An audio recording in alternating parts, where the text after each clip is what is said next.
Steve continues, and we're talking about the second leg on Wednesday. Now, as you mentioned, you want to go for it. What would it take to win against Real Madrid with a 2-goal lead, or take the game to penalties like what Real Madrid did last season? Because a win is a win. You have to find a way to move forward. I feel like we've got to be clinical in front of goal. We can't be wasteful. If we get a chance, it's got to go in. And I feel like the players at the back have got to be disciplined. We've got to have a real disciplined performance. We've got to have people, talking to each other. And we can't be giving gifts away. We've said it before in the first segment that we're giving too many gifts away. We've got to make sure that we're on our game. You know what I mean? We're on our game. We can beat anyone, but we've got to stop it. It's so frustrating when you lose to a stupid mistake. And it's like, come on. We've been here before. We've won 4 Premier League titles. We've won the treble. We've been in the Real Madrid, the Bernabeu. We've got results. The last few years, Manchester City, Real Madrid have been absolutely brilliant games of football. The last one was brilliant. I'm hoping that we can do something in the Bernabeu on Wednesday and upset the people. I exactly hope that does not happen at the Bernabeu. Like, if we have to go through. This is like Champions League, new format, and we have to show who the kings are. Like, this is what the game is all about. But do you have a regret that the fact that now we have Alaba, who might be fit, Rudiger is going to come back? Do you have a regret that with that backline that we had at the Etihad, you should have gotten the better of that backline, probably gotten some more goals, and probably got a result here? Yeah, 100%. Listen, when you're winning 2-1 in any game of football in the 85th minute, you like to think you can hold out.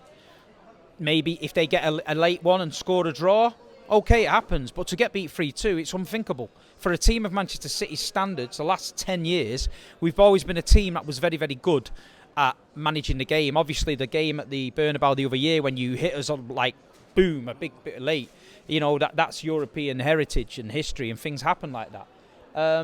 But no, it was unthinkable. But the season we've had, you've got to look at it. It's not the first time it's happened. It's not a fluke. It's something that this team has been struggling with.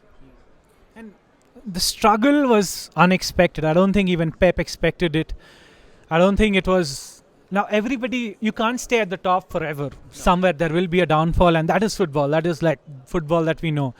But did you expect that the team is going to suffer that much? You probably, like, the expectation would have been challenging for a title and fading it out.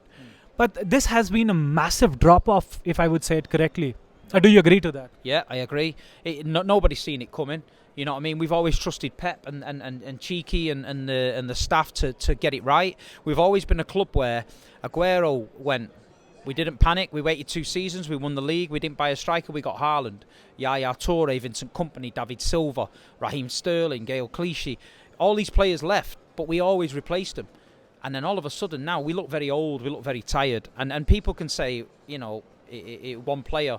But I feel like the level of Rodri, it's shown us up for what we was.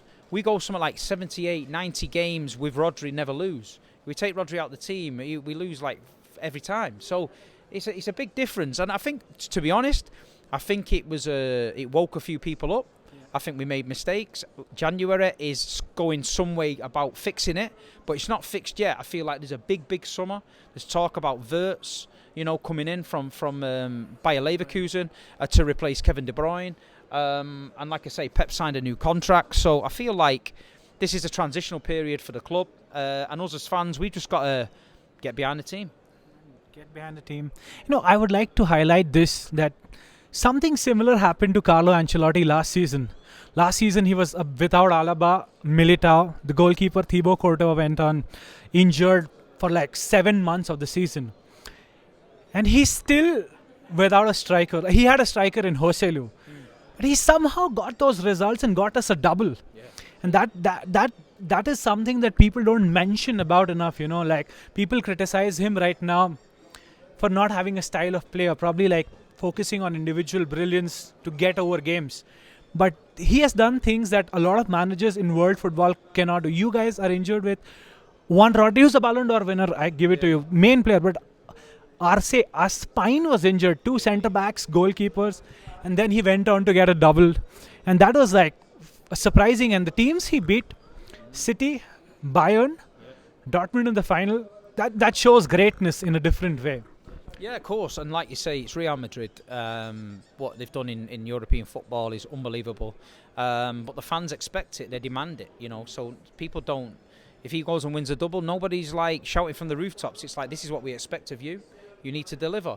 But he's a fantastic manager. You know what I mean? He's brilliant. And like you say, the Real Madrid team now. You look at it: Rodrigo, Vinny Jr., Mbappe, Jude Bellingham is looking, in good hands, and I feel like they're going to add a few more in the summer, and I feel like they're going to be a problem. That's what Real Madrid are. Earlier we used to buy stars. Now we make them somehow. Like, buy them young, make them the best. That's the idea Florentino Perez is following.